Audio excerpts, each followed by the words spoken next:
Speaker, what we're going to do at closing government is exactly what the opposition bench wants us to do. We're going to assume the model works and tell you, even if it does, why it's still a bad idea. And that extension is going to be an analysis of the competing values at play in this debate, where even if we prioritise and value the rights of the victim, why they still don't stand in this debate, why this is bad for Israel's own perceptions of itself and international law, and why this is bad for Israel's relations with the international community. That's going to be the bulk of our extension. But before that, some rebuttal. What we heard from the opening team was that there is some intrinsic value to these trials for the Jewish people. It will enable them to feel safe and that the state of Israel is fulfilling its purpose, but also there's an element of restorative justice for victims.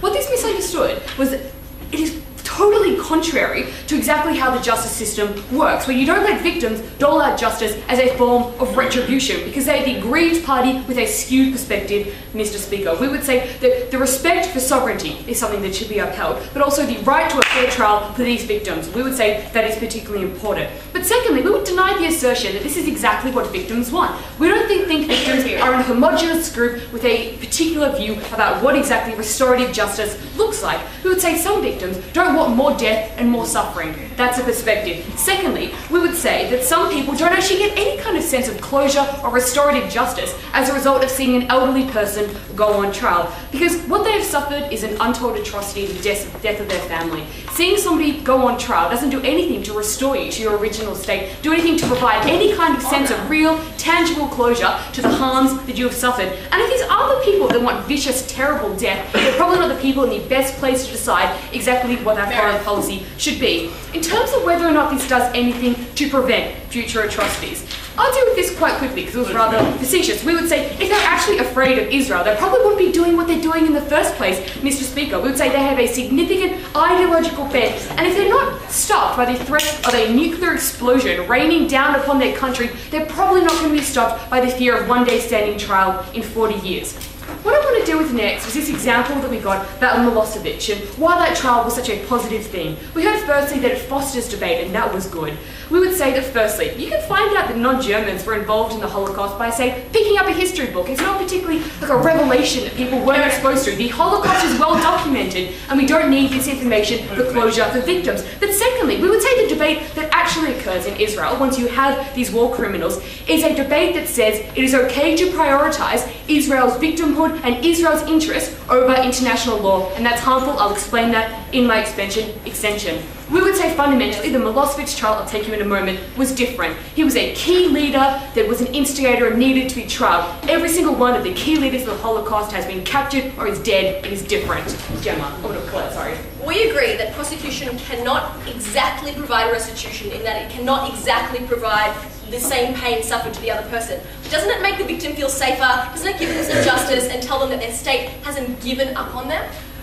Even if we accepted for a moment that premise, which I absolutely deny, that this does something for victims, we would say there are significant harms that outweigh any kind of virtue and benefit that are to the victims. We would say these are fundamentally harms to the state of Israel and their political capital, like our opening said, but also about Israel's self-perception of international law and its worth, but also about external perceptions of Israel and its own self-interest. All of this I'm going to cover now, so strap yourselves in and get ready. So, let's talk firstly about Israel's own self-perception. It is an unfortunate and understandable legacy of the Holocaust. There is a belief within Israel right now that Israel has the ability to act with impunity and do whatever is necessary to protect the state of Israel and prevent another Holocaust of the Jewish people. We would say that's led to a number of different things, which is in violation of international law. These are things like preemptive strikes on other states, the continued existence and perpetration of Israeli settlements into Palestinian territory. Things that are also contrary to international law, like the Gaza blockade, or let's say Operation Cast Lead in Lebanon. We'd say there is a prevailing mentality within Israel that means that international law is not that comes second to Israel's own self-defense and the defense of the Jewish state. We would say, what does this model do to change this prevailing perception? We would say this is a public declaration that Israel now values the rule of law over achieving justice. Even if it's something in a small sphere, this is an important public declaration for the international community and for the Israeli people. Because this is a declaration that they are going to shift away from these prevailing norms What's the impact? We think firstly what it does, it makes it harder for politicians to try to justify any policy on the basis of protecting Israel. That right now you have the ability to use this as a shield for things that may not be in the best interest of the Israeli people. We think removing that shield and having that debate is important. But secondly, it changes that norm about protecting ourselves so we can do anything. We would say the bad consequences of doing things like the Gaza blockade or preemptive strikes is a positive thing for Israel. We accept this isn't going to happen overnight, that as a result of this declaration, Israel isn't going to stop doing some things that may be contrary to international law. We would say that what this does is create some sense of public debate and elevates the importance of rule of law over self-interest, because it creates a competing narrative against Israeli nationalism that doesn't exist under the status quo. Let's talk now about external perceptions of Israel. We would say right now, it's quite difficult for Israel to achieve its diplomatic goals if this policy were to continue, about elevating its own interest over the interests of the international community. We would say these types of policies that I previously outlined makes it very difficult for other states to continue to support the state of Israel. We would say the United States, for example, that has had to speak out against Israel as a result of its actions. We would say that removing this type of policy and speaking out in favor of international law is actually better for Israel's own protection and makes it much more likely you're going to get that type of cooperation.